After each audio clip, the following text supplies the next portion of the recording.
The tariffs on goods coming into America from both Mexico and Canada have gone into effect, and the stock market is falling steadily. But don't think the Trump administration is not taking action. For example, Homeland Security Secretary Kristi Noem on the border of Canada went across the border while saying USA #1 in 51st state. If you're thinking, well, are they taking actions when it comes to the damage this is doing to the GDP? The answer is yes. There is currently a discussion being had about changing the way the GDP is calculated so that it will be impossible to see the true effects of things like the tariff and DOGE on the American GDP. But of course, Donald Trump is tweeting as well, and he must have some amazing things to add there to the American people. Canada doesn't allow American banks to do business in Canada, but their banks flood the American market. Oh, that seems fair to me, doesn't it? It takes 2 seconds of Google to see that there are lots of American banks in Canada. No one seems to have any idea what this is about, including people that are MAGA. I have looked. I have tried to find context here. I do have an assumption. My assumption being at some point a Canadian bank denied him a loan. Beyond that, we don't have anything. We also have this statement here. If companies move to the United States, there are no tariffs. Now, this is right and wrong. Because yes, if you produce your goods in America, the American people will not pay a tariff on that good because it's not being imported because it was produced here. The issue is the materials to build the facility, many of them are imported. The machinery for that facility, much of it's imported. The raw materials to make those items, much of it is imported. And of course, also, the skilled labor is currently in another country. Are they willing to come to America, or how long would it take to train Americans? And it quickly becomes, if you do the math, cheaper to try to wait out Donald Trump. But there is more. Please explain to Governor Trudeau of Canada that when he puts on a retaliatory tariff on the US, our reciprocal tariff will immediately increase by a like amount. So you see, Canada responded with tariffs because that's how this works. And they can just increase their trade with other places like Canada and Europe to try to fix some of the supply chain issues being caused by the Americans. But here's the fun part. America can't really do that because Donald Trump is tariffing Canada, Mexico, China, and planning to also tariff Europe, so where else can we get supplies? I'm going to give you a hint. Russia. I'm expecting our trade relations with Russia are going to suddenly get better and the sanctions are going to disappear. Just a guess from me. Now, how bad are these Canadian tariffs for America? Pretty bad. Also, there's talk of Canada possibly even going as far as cutting off electricity to America, because some American homes run off Canadian electricity, or increasing the price for Americans. So, what a time. I'm sure these people are very grateful to the Trump administration. Now, with that being said, you might be thinking, well, I'm a farmer. I'm more worried about our export than our import.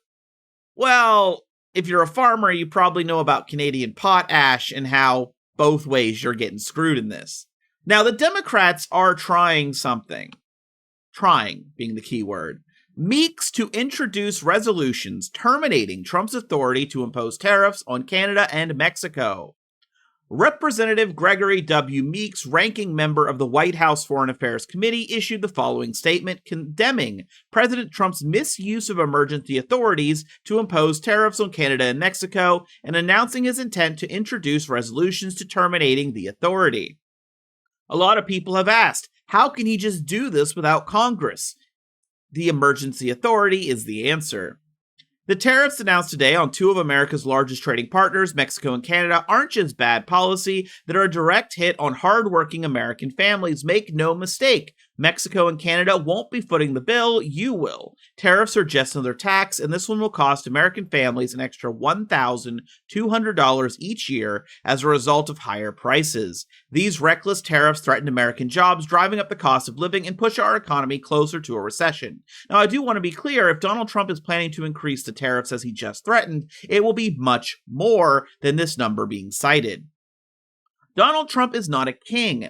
Presidents don't get to invent emergencies to justify bad policies. Abusing emergency powers to wage an economic war on our closest allies isn't leadership, it's dangerous. Worse yet, while these tariffs do nothing to stem the flow of fentanyl into the United States, they weaken the alliances we need to shore up our border and protect our national security. Donald Trump should stop waging war on our closest allies and stand up to Putin and our adversaries. I intend to introduce resolutions that will stop his tariffs from driving up the cost of living. My resolutions, consistent with the congressional authority under the National Emergency Act, terminate the president's manufactured emergency to stop this abuse of power and protect the American families from skyrocketing prices. Now, you might be wondering, will this pass the House? And my guess is no. I don't think it will. But what it will do is make Republicans go on record that they are giving Trump this power because they could take it away. And that gives Democrats an opportunity in the next election. And I think that's the real hope Democrats are going for. Just like as Republicans are backing out of Republican town halls because their own constituents are angry, and Trump is now calling Republicans that don't like him paid disruptors or whatever term he used, Democrats are now considering doing town halls in those same areas for those Republicans. Bring in the Republican constituents and talk to them because their leadership won't. Now, the Trump administration is doing some other things. Don't get it wrong. For example, Donald Trump wants to cut off funding for schools that allow illegal protests. Now, you might be going, well, what's so wrong about that? Because who's going to decide that it's illegal? Trump? Well, there goes the First Amendment on college campuses. Isn't that fun? Isn't that exciting?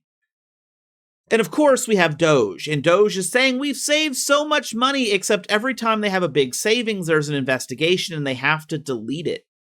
For example, they were just celebrating a massive savings that ended up actually only being about like $170,000, and it was a program that wasn't even active. It was canceled under the Bush administration because they don't know what they're doing.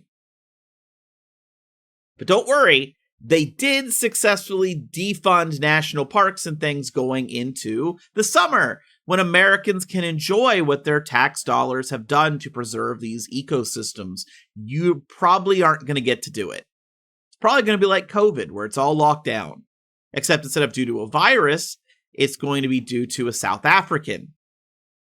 That's definitely going to have people be happy, I'm sure. So, tariffs are still on. More are being threatened both ways. And while our trading partners have options on the global stage, Canada, I mean, there's no way they're not going to talk to China. And China has got to be so excited. Think about all these people, all these countries that Trump is going against, and China just gets to expand its power freely. They could not have a better president. The only country happier is Putin, Russia. I wouldn't even say the Russian people, because Putin is a dictator. And as I said, I do expect we are going to be loosening any restrictions on Russia, and we're going to be getting imports from them. I expect Trump's going to be celebrating it as if it's an amazing thing that everyone's always wanted. And I think it's coming soon.